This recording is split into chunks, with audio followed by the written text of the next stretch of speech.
नमस्कार दोस्तों, welcome back to motor defined. मैं हूं आपका होस्ट और दोस्त सरिंदम घोष और एक बार फिर मैं आप लोगों के लिए एक ज़बरदस्त राइड कंपैरिजन के साथ हाजिर हूं। और आज हम लोग यहां पर राइड कंपेयर करने वाले हैं new 2026 hero extreme 160R 4V cruise control model को विद इट्स टफेस्ट कॉम्पिटिटर, जिसे आप बिल्कुल कह सकते हैं बजाज की पल्सर NS 160 के साथ। अब दोस्तों दोनों ही 160 सीसी में आ रही है, दोनों ही 4V है, दोनों ही ऑयल कूल्ड है।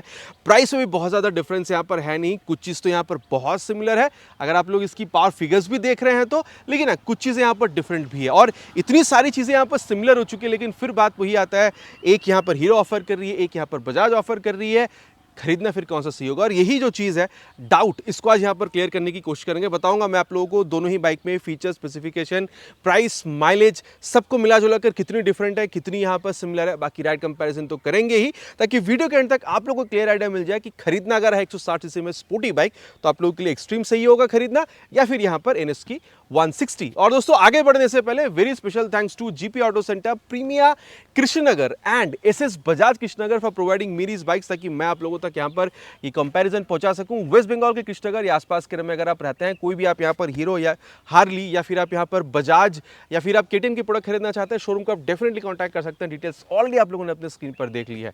तो चलिए दोस्तों स्टार्ट करते हैं। दोस्तों राइड कंपैरिजन पे जाने से पहले दोनों ही बाइक की छोटी सी मैं आप लोगों के साथ यहाँ पर एक वॉक अराउंड शेयर करना चाहूँगा, ताकि जो की डिफरेंसेस है ये मैं आप लोगों को बता सकूँ। सबसे पहले बात यहाँ पर लुक की करते हैं। दोनों में ही आप लोगों को यहाँ पर स्पोर्टी लुक जो ये बिल्कुल मिलेगा। बाकी देखिए, लुक हो चाहे कलर, ये एक सब्जेक्टिव मैटर होता है, और इसलिए मैं आप लोगों से यहाँ पर कहूँगा कि आप लोगों को यहाँ पर NS सही लग रहा है या फिर एक्सट्रीम, ये नीचे आप लोग कमेंट पर लिखकर प्लीज़ बताइएगा। बाकी अगर आप लोग फ्रंट व्यू देख रहे हैं, दोनों में आप लोगों को LED हेडलैम्प का सेटअप, LED टर्न इंडिकेटर दोनों में आपको मिलेगा। लेकिन अगर आप लोग देख रहे हैं तो एक्सट्रीम में चीज़ें कुछ खास मिलती है। जैसे कि अगर आप लोग टर्न इंडिकेटर देख रहे हैं तो यहाँ पर आप लोगों को जो हज़ार लैम्प का सेटअप है ये भी आप लोगों को मिल जाएगा। यहाँ पर आप लोगों को जो प्रोजेक्टर लाइट का सेटअप है ये मिल रहा है। NS में भी लाइट काफ़ी सही है, लेकिन यहाँ पर क्योंकि प्रोजेक्टर है एक्सट्रीम में, तो यहाँ पर और बेहतर लाइट आपको मिलेगा।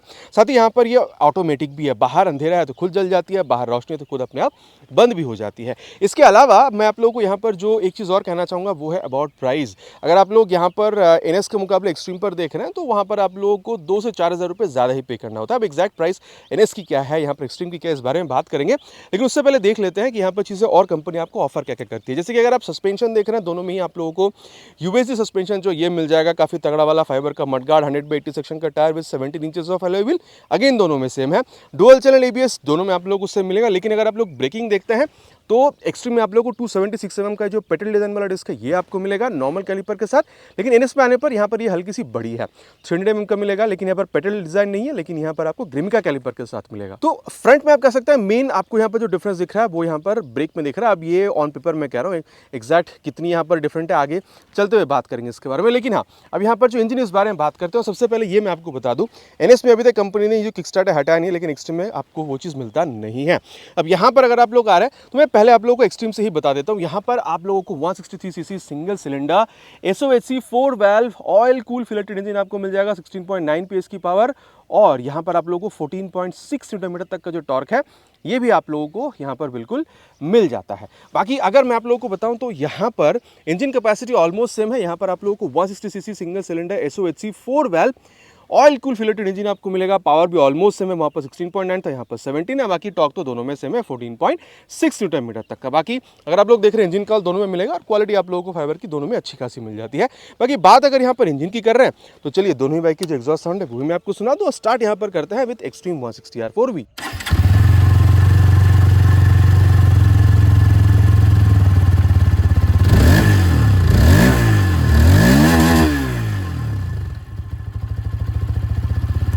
तो ये मैंने आप लोगों को यहाँ पर एक्सट्रीम की आवाज़ जो है वो सुना दी है, और अब मैं आप लोगों को यहाँ पर जो NS की आवाज़ है वो भी सुना दूँ। बाकी वहाँ पर रेगुलर एग्जॉस्ट था, यहाँ पर आप लोगों को अंडर व्हील एग्जॉस्ट मिलता है।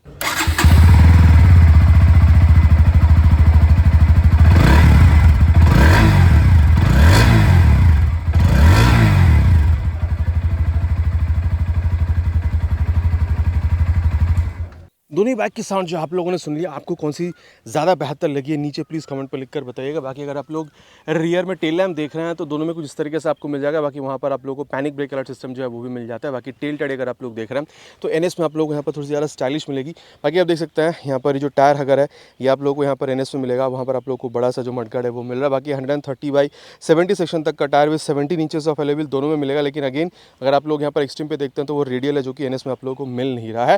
बाकी वहाँ पर 220 mm तक का डिस्क आपको मिलेगा, पेट्रोल डिज़ाइन वाला। यहाँ पर 230 mm का डिस्क है। बाकी अगर आप लोग देख रहे हैं तो दोनों में ही आप लोगों को यहाँ पर ये जो मोनोशा सस्पेंशन का सेटअप है एडजस्टेबल वाला ये मिलेगा। लेकिन यहाँ पर अगेन आप लोगों को नाइट्रॉक्स वाला जो चीज़ है ये आप लोगों को गैस चार्ज वाला जो चीज़ है ये आप लोगों को यहाँ पर बिल्कुल मिल रहा है। इसके अलावा अगर आप लोग देख रहे हैं तो यहाँ पर ये 8.5 के साथ साथ लेडीज़ फुटरेस्ट मिल रहा है NS में, जो आप लोगों को यहाँ पर सिर्फ 8.5 ही मिला है। लेडीज़ फुटरेस्ट अलग से आप लोगों को लगवानी पड़ेगी। बाकी main stand, side stand with side stand cut off sensor आप लोगों को यहाँ पर दोनों में ही मिल जाएगा। बाकी सीट अगर आप लोग देख रहे हैं तो दोनों में आप लोगों को थोड़ा सा डिफरेंस दिखेगा। वहाँ पर आप लोग को सिंगल सीट मिल रहा है, यहाँ पर आप लोग को स्प्लिट सीट मिलेगा। बाकी सीट हाइट में बहुत सारा डिफरेंस नहीं है। वहाँ पर आप लोग को 800 mm का मिलता है एक्सट्रीम में, यहाँ पर 805 mm का मिलेगा।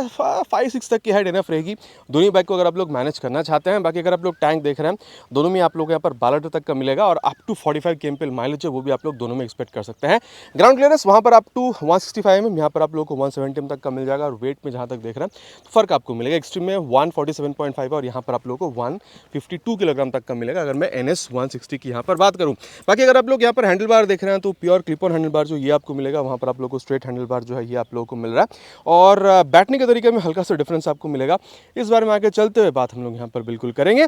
और वहीं अगर मैं आप लोगों को बताऊँ यहाँ पर ये हाई बीम लो बीम पास के लिए स्विच आपको मिलेगा। ये ब्लूटूथ एनेबल्ड मीटर कंसोल है, आप कह सकते हैं डिजिटल वाला। उसको टॉगल करने के लिए M का बटन, टर्न सिग्नल और हॉर्न जो है कुछ इस तरीके से आपको मिलेगा। हल्की सी डाउन मुझे यहाँ पर लगी है अभी, लेकिन हाँ अगर आप लोग देख रहे हैं तो ये जो मोबाइल चार्जिंग पोर्ट है ये भी आप लोग को यहाँ पर मिल जाएगा। किल स्विच आप लोग को यहाँ पर मिल रहा है और हेडलैम्प को ऑन ऑफ करने के लिए स्विच यहाँ पर है और नीचे इंजन ऑन करने का switch.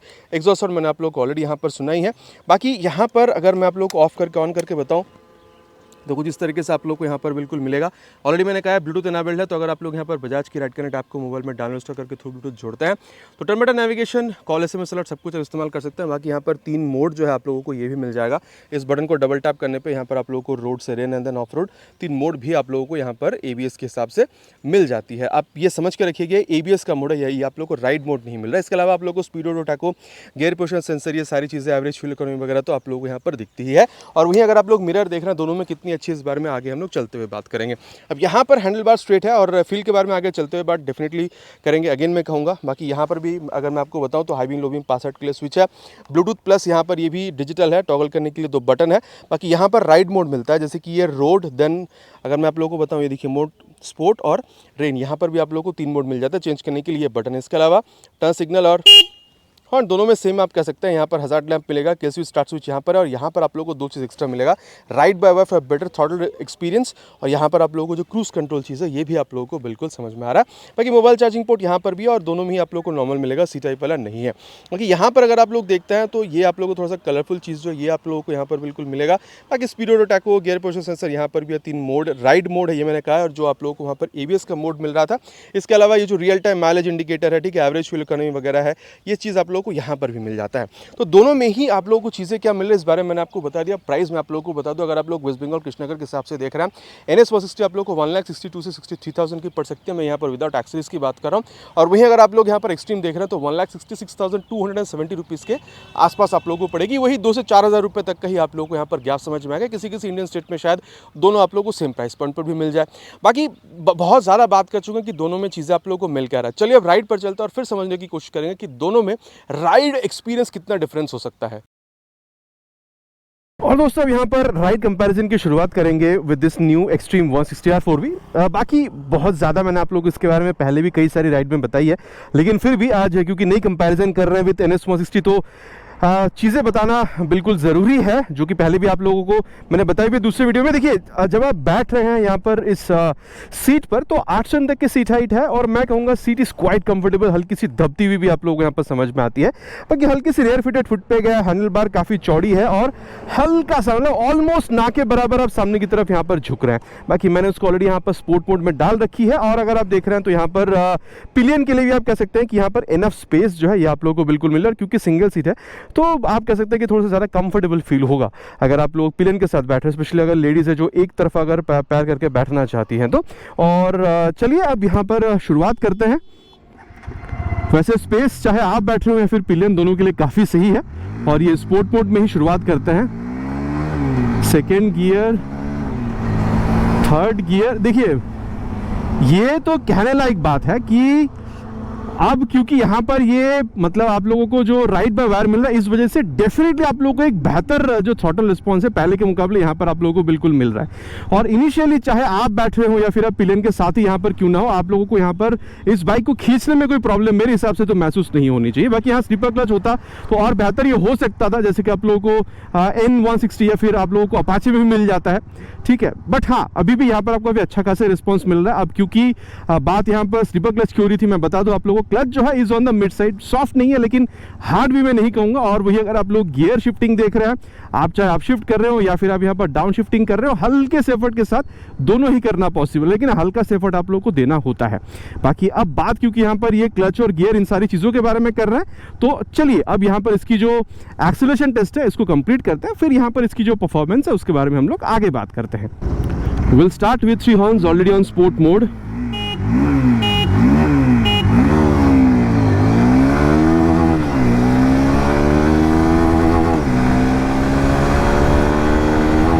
Perfect shifting, crossed 80, crossed 90, again perfect shifting and crossed 100. बाकी यहाँ पर जो चीज़ मैं आपको बताना चाहूँगा दोस्तों, अगर आप वाइब्रेशन देख रहे हैं 85 के बाद आपको हल्की सी फील होती है, बाकी वो भी इतनी नहीं कि आप बाइक को खरीदे ही ना, ऐसा वाला प्रॉब्लम वाला चीज़ आपको यहाँ पर फील नहीं होता है, ठीक है। और स्टेबिलिटी में देखिए कोई प्रॉब्लम आपको यहाँ पर नहीं हो रही है। और अगर मैं आपको बताऊँ यहाँ पर कंफर्टेबल क्रूजिंग स्पीड के बारे में, तो आप यहाँ पर 85 से 95 ये एक स्पीड यहाँ पर मानकर बिल्कुल चल सकते हैं, ठीक है। वही 90 के आसपास आप कह लीजिए। और अगर आप लोग यहाँ पर माइलेज देख रहे हैं, ऑलरेडी मैंने कहा है आप लोगों को यहाँ पर आप 45 kmpl तक भी बिल्कुल एक्सपेक्ट कर सकते हैं। बाकी यहाँ पर एक और चीज़ है दोस्तों, जो है इसकी cruise control.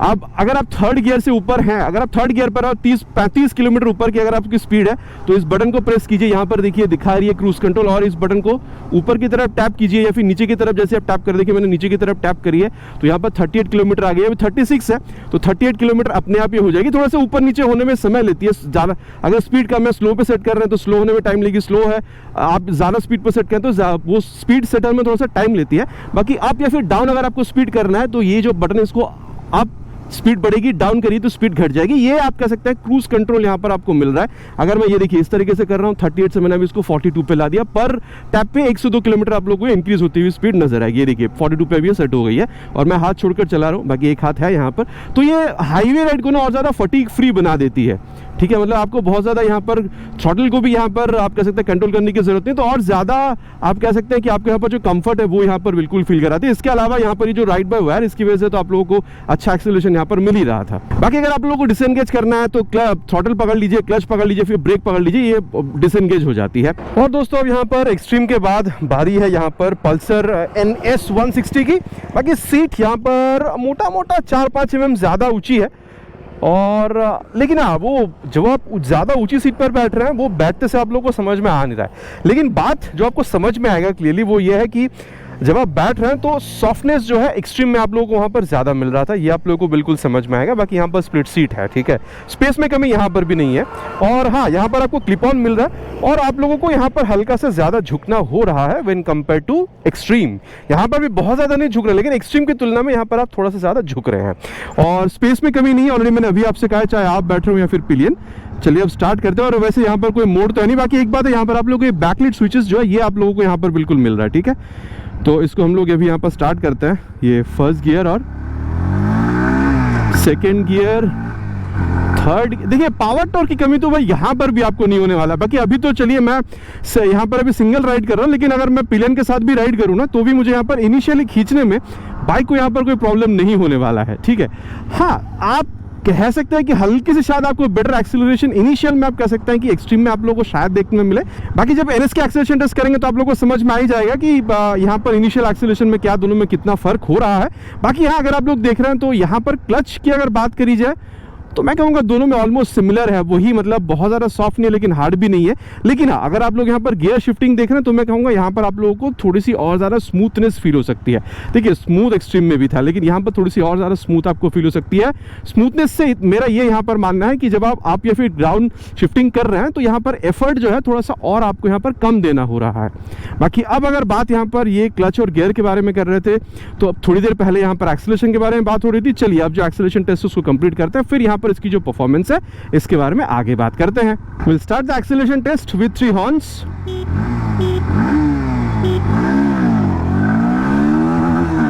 On full throttle, cross 60, perfect, and cross 100। देखो सबसे पहले बात यहाँ पर स्मूथनेस या फिर वाइब्रेशन की हो जाए। अगर मैं आप लोगों को बताऊं यहाँ पर ज्यादा स्मूथ कौन है, ये कह पाना एक्चुअली बहुत मुश्किल है, क्योंकि दोनों में 4V इंजन है, काफी ज्यादा आप लोगों को यहाँ पर वो स्मूथनेस वगैरह फील होती है।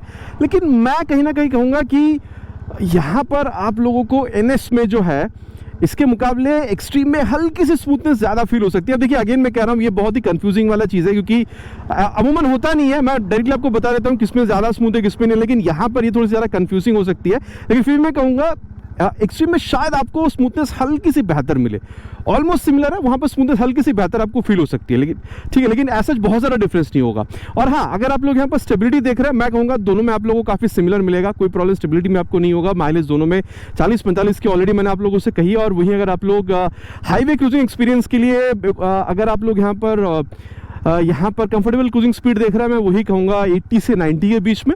और अगर आप मुझसे यहाँ पर समरी पूछ रहे हैं कि फिर यहाँ पर एक्सेलरेशन वगैरह में क्या, देखिए मैं कहूँगा शायद आपको यहाँ पर एक्सट्रीम में हल्की सी बेहतर फील होगी। लेकिन अगर आप टॉप स्पीड देख रहे हैं कि पहले यहाँ पर आप लोगों को लिमिटर मिल रहा था, लेकिन फिर कंपनी ने लिमिटर हटा दिया, अगर लिमिटर इसमें भी नहीं है तो यहाँ पर आप टॉप स्पीड जो है बेहतर एक्सपेक्ट करिएगा, अगर आप एक्सट्रीम के मुकाबले इसको अगर देख रहे हैं तो।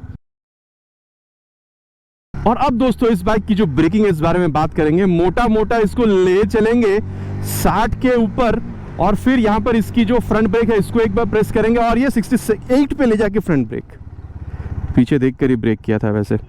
अब देखिए मैं आप लोगों से इतना बिल्कुल कह सकता हूँ कि यहाँ पर फ्रंट में जो 276 mm का यहाँ पर आप लोगों को ये जो पेटल डिज़ाइन वाला डिस्क मिल रहा है, ये काफ़ी बेहतर आप लोगों को यहाँ पर जो ब्रेक रिस्पॉन्स है ये आप लोगों को बिल्कुल दे रहे, मतलब ब्रेक में आप लोगों को यहाँ पर शिकायत नहीं होनी चाहिए। बाकी ABS मुझे महसूस हुई नहीं है, लेकिन महसूस हो जाएगी वक्त आने पर, इसके लिए आप लोगों को डरने की वजह नहीं है, ठीक है। और अब रियर जो ब्रेक है इसको भी एक बार प्रेस करेंगे, वैसे पीछे कोई है नहीं, मोटा वही 60 के आसपास ले जाकर, और ये 64 पे ले जाकर रियर ब्रेक। देखिए मैं तो कहूँगा रियर में 220 mm का आप लोगों को यहाँ पर जो पेटल डिज़ाइन वाला डिस्क है ये आप लोगों को मिलता है। तो अब वही है प्रोग्रेसिव नेचर वाली, जब आप रियर ब्रेक पे पैर रख रहे हैं आप लोगों को हल्का सा स्पीड जो है वो स्लो डाउन होता हुआ नजर आ रहा है। और हाँ, ABS मुझे तब यहाँ पर महसूस हुआ जब मैंने उसको एक्सट्रीम प्रेस करा है, रियर ब्रेक पे मुझे ABS महसूस हुआ है। लेकिन अब बेस्ट होता है अगर आप रियर के संग संग बाद फ्रंट ब्रेक का इस्तेमाल करते हैं, वैसे पीछे कोई है नहीं तो वो भी एक बार ट्राई करके देखते हैं, अराउंड 60 के ऊपर ले जाकर, और ये 65 पे ले जाकर रियर विद फ्रंट।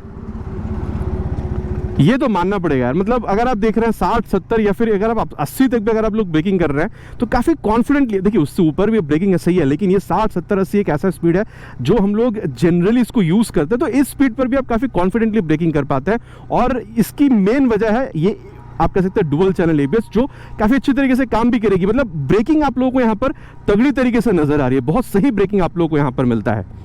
और दोस्तों अब जिस बारे में बात करेंगे वो है इस बाइक की ब्रेकिंग, और पीछे वैसे दूर है, अब इसको भी ले चलेंगे वही करीबन 60 के आसपास, 60 से ऊपर, और 69 पे ले जाके फ्रंट ब्रेक।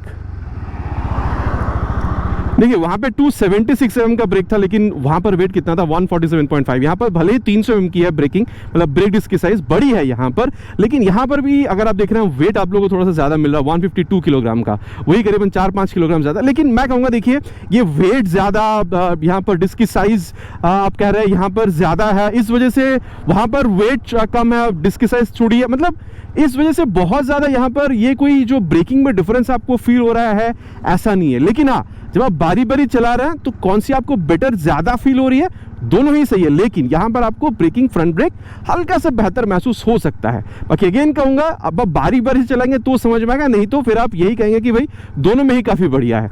और अब अगर मैं रियर में देख लूँ, नहीं कोई वैसे है नहीं, और यहाँ पर भी इसको ले चलेंगे 60 के आसपास और रियर ब्रेक को एक बार प्रेस करेंगे और ये 64 पे ले जाके रियर ब्रेक। यहाँ पर मैं कहूँगा 230 mm की रियर ब्रेक आपको मिल रही है, वहाँ पर 220 का था। यहाँ पर भी मैं वही कहूँगा प्रोग्रेसिव, मतलब ये मतलब ऑलमोस्ट मैं सेम ही कहूँगा, ऑलमोस्ट क्या सेम ही कहूँगा। मतलब जब आप रियर ब्रेक पे पैर रख रहे हैं हल्का सा स्पीड जो वो स्लो डाउन होता हुआ नजर आ रहा है, जिससे मैंने आप लोगों को एक्सट्रीम में बताया था, यहाँ पर भी बिल्कुल ही सेम है। और चलिए अब रियर के संग संग बात मैनुअली, जैसे मैंने एक्सट्रीम में बताया था, यहाँ पर भी पीछे वैसे कोई है नहीं, एक बार मैनुअली प्रेस करके देख लेते हैं 60 के ऊपर ले जाकर और ये 65 पे ले जाकर रियर विथ फ्रंट। देखिए कहना तो पड़ेगा कि डुअल चैनल एबीएस दोनों आपको बाइक पे मिल रहा है। एक्सट्रीम में आपको थोड़ी देर पहले मैं जो बता रहा था कि ब्रेकिंग आप लोगों को गजब मिलेगा, यहाँ पर आप लोगों को ब्रेकिंग थोड़ी सी और बेहतर मिल रही है, ठीक है। और ये डेफिनेटली इस वजह से मैं कहूँगा क्योंकि सस्पेंशन यहाँ पर थोड़ी सी स्टिफ है, बात करेंगे इसके बारे में। प्लस आप लोग को यहाँ पर ये जो पेरीमीटर फ्रेम के साथ साथ डिस्क साइज जो है आपको बड़ा मिल रहा है, तो ओवरऑल एक मिला जुला के आप कह सकते हैं ब्रेकिंग रिस्पॉन्स जो है यहाँ पर आप लोग को हल्की सी बेहतर मिल रही है। एक्सट्रीम भी काफ़ी बढ़िया, यहाँ पर आप हल्की सी और बेहतर एक्सपेक्ट कर सकते हैं। बाकी अब जिस बारे में आप लोगों को बताऊंगा वो है इस बाइक की सस्पेंशन। देखिए फ्रंट में और रियर में आप लोगों को वो थोड़ी सी स्टिफर साइड वाली ही सस्पेंशन का जो सेटअप है वो नजर आएगा, यूएसडी और मोनोशॉक। लेकिन अगर आप हाई स्पीड टॉप स्पीड अगर आप लोग कॉर्नरिंग कर रहे हैं, स्पेशली कॉर्नरिंग की अगर बात करिए, काफी बेहतरीन तरीके से आप यहाँ पर कर पाते हैं, इसमें कोई दोराहा नहीं है। लेकिन अगर आप यहाँ पर गड्ढों पर गए तो फिर क्या होने वाला है, देखिए थोड़ी बहुत ठीक है, लेकिन ज्यादा गड्ढों पर जाएंगे तो डेफिनेटली आपको ये झटका फील कराएगी। लेकिन छोटा मोटा गड्ढा है तो ये अब्जॉर्ब कर लेगी, प्रॉब्लम छोटे मोटे गड्ढों पर नहीं होना चाहिए, ठीक है। अगेन कहूंगा ये मिड साइड मतलब स्टिफर, मिड से स्टिफर के बीच में, मतलब इन जनरल देखा जाए तो आप लोगों को ये स्टिफर साइड पर लगे, लेकिन एनएस के मुकाबले में कह रहा हूँ मिड से स्टिफर साइड के बीच में आपको महसूस हो सकता है। चाहे आप फ्रंट वाला यहाँ पर यूएसडी देख रहे हो, चाहे आप रियर वाला यहाँ पर मोनोशॉक क्यों ना देख रहे हो, ऑन रोड परफॉर्मेंस बहुत सही है। छोटे मोटे गड्ढों पर हल्का सा जर्क देगी, लेकिन ज्यादा गड्ढों पर जब आप जाएंगे तो आप लोगों को एक अच्छा खासा जर्क जो है आप लोगों के कंधा या फिर कमर पर जो है आप लोगों को यहाँ पर फील होने वाला है। तो ये था अबाउट सस्पेंशन। ओवरऑल अगर यहाँ पर हैंडलिंग के बारे में बात करी जाए तो देखिए काफ़ी बढ़िया आप लोगों को यहाँ पर बाइक महसूस होने वाली है। अगर आप लोग यहाँ पर रियर व्यू मिरर देखने का भी अच्छा खासा रियर व्यू दे रही है, speedo auto tacho, gear position sensor, Bluetooth connectivity, mobile charging port, then आप लोगों को यहाँ पर ये क्रूज कंट्रोल या फिर आप कह सकते हैं यहाँ पर जो राइड बाय वायर, ये सारी चीज़ें मिलने की वजह से ओवरऑल एक्सपीरियंस जो है ये काफ़ी बेहतर आप लोगों को मिलेगा। बाकी अगर आप देख रहे हैं ऑलमोस्ट अपराइट आप लोग यहाँ पर बैठ रहे हैं, ठीक है। साथ ही यहाँ पर सीट भी आप लोगों को यहाँ पर सिंगल मिल रहा है, तो पिलियन के साथ बैठते हुए भी काफ़ी और ज़्यादा आप लोग यहाँ पर जो कंफर्ट है ये आप लोगों को यहाँ पर फील हो सकती है। बाकी ऑलरेडी मैंने कहा कॉर्नर एक्सपीरियंस काफी बढ़िया, ब्रेकिंग काफी सही है, और आप कह सकते हैं ओवरऑल आप लोगों को यहाँ पर जो एक्सीलरेशन मिलता है वो भी आप लोगों को यहाँ पर काफी तगड़ा मिला। तो मैं कहूंगा देखो कोई 160 सीसी की बाइक है, स्पोर्टी बाइक है, सिटी राइड तो आप करेंगे ही और आपको अच्छा खासा पावर भी मिला, लेकिन साथ ही अगर आप पिलियन के साथ भी यहाँ पर इस तरीके से हाईवेज पर भी कभी कभी निकल जाना चाहते हैं तो भी आप अच्छा खासा एक्सपीरियंस ही यहाँ पर गेन बिल्कुल करेंगे। सस्पेंशन की अगर बात मैं आप लोगों को बताऊं तो देखिए वैसे सेटअप तो सेम है, चाहे आप एक्सट्रीम देख रहे हो, चाहे यहाँ पर मोनोशॉक या फिर आप कह सकते हैं यूएसडी, लेकिन यहाँ पर जब आप देख रहे हैं ना तो सस्पेंशन आपको हल्की सी ज़्यादा स्टिफर महसूस होगी। बाकी दोनों में स्टिफर है, लेकिन यहाँ पर देखिए स्पेशली अगर मैं फ्रंट यहाँ पर सस्पेंशन के बारे में बताऊँ, इस तरीके से आप खेलने की कोशिश कर रहे हैं ना तो स्टिफनेस जो आप लोगों को बराबर से मतलब फील हो रहा है, चाहे आप एक्सट्रीम में देख रहे हो चाहे आप यहाँ पर। लेकिन जब आप रियर सस्पेंशन में देख रहे हैं तो आप लोगों को फील होगा कि भाई एक्सट्रीम जो था वो थोड़ा सा सॉफ्टर है इस यहाँ पर एनएस के मुकाबले। तो देखिए मैं कहूँगा हाई स्पीड टॉप स्पीड दोनों काफ़ी सेम है, ठीक है, मतलब काफी सही आपको रिस्पांस देगी। जब आप कॉर्नरिंग पे जा रहे हैं, कॉर्नर पे जब आप जा रहे हैं, कॉर्नर अटैक आप कर रहे हैं, हिट कर रहे हैं, तो मैं कहूंगा देखिए एक्सट्रीम में भी आप लोगों को काफी बढ़िया रिस्पांस मिलेगा, वहां पर भी आप कॉन्फिडेंस काफी अच्छा खासा आपको मिलेगा। लेकिन यहाँ पर ना क्योंकि पेरीमीटर फ्रेम है और ये जो थोड़ी सी स्टिफर सस्पेंशन आपको मिल रही है, मैं तो कहूंगा यहाँ पर आप लोगों को थोड़ी सी और बेहतर रिस्पॉन्स मिल सकता है कॉर्नरिंग करते वक्त अगर आप लोग देख रहे हैं तो, ठीक है। देखिए ये मैन टू मैन डिफर करेगा, मेरी जो एक्सपीरियंस है वो मैंने आप लोगों के साथ शेयर करेगा। अगर आप भी दोनों बाइक चला चुके हैं, आपको कौन सी बाइक की यहाँ पर कॉर्नरिंग एक्सपीरियंस ज्यादा पसंद आई है या आप लोग नीचे कमेंट करिएगा। बाकी मैंने अपना आप लोग को यहाँ पर बताया है। अब साथ ही अगर आप लोग देख रहे हैं यहाँ पर गड्ढे वाली चीज, तो अब यहाँ पर मेन बात पर आते हैं, क्योंकि आप लोगों को इंडियन रोड्स पे कभी ना कभी पॉट होल्स अगर आपको मिल ही जाता है, तो पॉट होल्स पे जब आप जाते हैं तो मैं कहूँगा कि एक्सट्रीम जो है थोड़ा सा ज़्यादा कंफर्टेबल आपको फील होगा। अब देखिए ऐसा नहीं है कि एक्सट्रीम में झटका लग ही नहीं रहा था यहाँ पर आपको बहुत ज़्यादा झटका लगेगा। ठीक है, ऐसा नहीं है, झटका आप लोगों को दोनों बाइक देगी, लेकिन झटका कम आपको कौन दे रही है? झटका आप लोगों को यहाँ पर ये आप कह सकते हैं जो एक्सट्रीम है, झटका आप लोगों को थोड़ा सा कम देगी, मतलब वहाँ पर थोड़ा सा ज़्यादा कंफर्टेबल और आप लोगों को ये फील हो सकता है। तो ये मैंने आप लोगों को जो डिफरेंस है सस्पेंशन में वो भी मैंने आप लोगों को यहाँ पर समझा दिया है। अब ओवरऑल फील के बारे में अगर बात करी जाए दोस्तों, तो दोनों में ही आपको काफ़ी बढ़िया एक्सपीरियंस है वो आपको मिलने वाला है। रियर व्यू मिरर यहाँ पे भी काफ़ी अच्छा खासा रियर व्यू दे रही है, speedo tacho, gear position sensor, Bluetooth connectivity यहाँ पर भी है। बाकी वहाँ पर वो क्रूज कंट्रोल या फिर राइड बाय वायर होने की वजह से थोड़ा सा और बेहतर आपको हाईवे एक्सपीरियंस मिल रहा था, वो मैंने आपको बिल्कुल बताया। बाकी देखिए दोनों ही बाइक केपेबल है, अगर आप लोग डेली राइड के लिए खरीद रहे हैं तो दोनों ही बाइक काफ़ी अच्छा खासा आपको यहाँ पर राइड एक्सपीरियंस है वो आपको निकाल कर देगी। लेकिन अगेन कहूँगा देखिए, अगर आपकी आदत बन चुकी है तो इस बाइक के साथ भी छोटा मोटा राइड यहाँ पर लॉन्ग राइड के लिए आप निकल सकते हो। ओकेशनल राइड की मैं बात कर रहा हूँ, ओकेशनल लॉन्ग राइड्स में। लेकिन हाँ, अगर आप लोग लॉन्ग राइड को भी फोकस कर रहे हैं और ज़्यादा कंफर्ट अगर आप लोग ढूंढ रहे हैं, आप फटीग फ्री अगर आप लोग ज़्यादा राइड ढूंढ रहे हैं, क्योंकि वहाँ पर वो राइड बाय वायर के साथ आप लोगों को क्रूज कंट्रोल मिलता है, तो एक्सट्रीम थोड़ी सी और ज़्यादा कंफर्टेबल आप लोगों को वहाँ पर राइड लॉन्ग राइड के दौरान आप लोगों को बिल्कुल फील करा सकती है। अब देखिए दोनों ही बाइक में क्या है नहीं है ये मैंने आप लोगों को बिल्कुल बता दिया है। बाकी अब चलते हैं यहाँ पर इसकी कंक्लूजन में और फिर जाके क्राइटेरिया वाइज समझने की कोशिश करेंगे फिर आप लोगों के लिए खरीदना यहाँ पर एक्सट्रीम सही हो सकता है 160R 4V cruise control model, या फिर यहाँ पर बजाज पल्सर NS 160 खरीदना सही हो सकता है। दोस्तों अब है सत्यवचन की घड़ी कंक्लूजन का समय कि फिर अगर खरीदना है तो एक्सट्रीम सही होगा खरीदना या फिर NS। देखिए वैसे तो यहाँ पर राइड हो या फिर यहाँ पर वॉक अराउंड कंपैरिजन मैंने आप लोगों को दोनों ही बाइक यहाँ पर बता दी है, लेकिन मैं समराइज करना चाहूँगा। प्राइस में डिफरेंस नहीं, ऑलरेडी मैंने बताया है 2 से 3 हज़ार तक का ही आप लोगों को यहाँ पर गैप मिल रहा है। शायद किसी किसी इंडियन स्टेट में आप लोगों को दोनों ही बाइक यहाँ पर सेम प्राइस पॉइंट पर भी मिल जाए। देखिए मैं इतना कह सकता हूँ कि यहाँ पर सबसे पहला बात आएगा ब्रांड परसेप्शन। अगर आप लोगों को ऐसा लग रहा है कि हीरो एज अ ब्रांड आप यहाँ पर खरीदना चाहते हैं, आप चाहते हैं कि बाइक स्पोर्टी हो, आप सिटी राइड करेंगे लेकिन साथ ही आप लॉन्ग राइड्स के लिए भी सोच रहे हैं, लेकिन आप 160 सीसी में सोच रहे हैं, जहां पर आपको ये भी चाहिए कि आप सिटी राइड करेंगे, आपको अच्छा खासा एक्सेलरेशन मिल जाए, अच्छा खासा माइलेज मिल जाए, लेकिन साथ ही आप जब लॉन्ग राइड पर निकल रहे हो, स्पेशली जब आप पिलियन के साथ भी निकल रहे हो, तो आप लोगों को वो कंफर्ट भी मिले, आपको फटीग भी बहुत ज़्यादा महसूस ना हो, जिस वजह से यहाँ पर स्पेशली आपको जो क्रूज कंट्रोल या फिर ये जो राइड बाय वायर ये चीज़ आपको दिया गया। स्पेशली अगर आप रात पर भी चलाना चाहते हैं, NS भी लाइट अच्छे, लेकिन आप और बेहतर लाइट चाहिए, जिस वजह से आपको यहाँ पर प्रोजेक्टर मिल रहा है। साथ ही आप चाहते हैं कि फीचर वाइज और बेहतर मिले, जैसे कि यहाँ पर ये आप कह सकते हैं हैजार्ड लैंप हो गया, या फिर आप कह सकते हैं यहाँ पर ये जो ऑटोमेटिक ऑन ऑफ वाली जो चीज़ है यहाँ पर हेडलैम्प की, ये सारी चीज़ें, मतलब अगर आप चाहते हैं सिटी राइड करना प्लस लॉन्ग राइड करना, थोड़ी सी फीचर वाइज थोड़ी सी आप बाइक और बेहतर चाह रहे थे, मेरे ख्याल से आप लोगों के लिए extreme 160R 4V cruise control model ये वाली बाइक अच्छी खासी एक प्रोडक्ट बन सकती है। लेकिन मैं कहूँगा अगेन, बजाज की पल्सर NS 160 एक बहुत ही ज़्यादा फेमस यहाँ पर एक सीरीज़ है, बहुत ज़्यादा लोग इसे पसंद भी करते हैं। आप चाहते हैं बजाज की पल्सर NS ये वाली लुक आपको अच्छी लगती है, आप चाहते हैं इस बाइक को ओन करना, जहाँ पर आप चाहते हैं कि आप सिटी राइड यहाँ पर ज़्यादा करने वाले हैं, आपको यहाँ पर टॉप स्पीड की ज़रूरत, मतलब सिटी राइड में बहुत ज़्यादा टॉप स्पीड नहीं होता, लेकिन फिर भी आप चाहते हैं कि अगर आप कभी यहाँ पर टॉप स्पीड वगैरह जाएं तो आपको और बेहतर मिले। साथ ही आप चाहते हैं कि माइलेज भी आप लोग यहाँ पर 40-45 किलोमीटर तक की मिल जाए, लेकिन आप चाहते हैं कि वो पेरीमीटर फ्रेम के साथ, ठीक है, हैंडलिंग जो है वो आपको थोड़ी सी और खास मिले। इन सारी चीज़ों की वजह से same price point, similar price point आप कह सकते हैं, सिमिलर प्राइस पॉइंट पे आप लोग अगर NS यहाँ पर 160 खरीद रहे हैं पल्सर की, तो ये भी एक बहुत बढ़िया बाइक है, बिल्कुल खरीद रहे हैं। बाकी देखिए दोनों ही बाइक में यहाँ पर चीज़ें क्या मिल रही है, क्या और अच्छी हो सकती थी, डेफिनेटली मैंने आप लोगों को बता दिया। बाकी आफ्टर दिस रिव्यू अब आप लोग क्या समझ रहे हैं, आप क्या पसंद कर रहे हैं खरीदना, यहाँ पर extreme 160R 4V cruise control model या फिर बजाज पल्सर NS 160, ये नीचे आप लोग कमेंट पर लिखकर बताना नहीं भूलिएगा, इट्स माय रिक्वेस्ट। बहुत जल्द मिलेंगे दोस्तों इसी तरीके से एक नए वीडियो में नए बाइक स्कूटर के साथ। Till then ride safe and जय हिंद।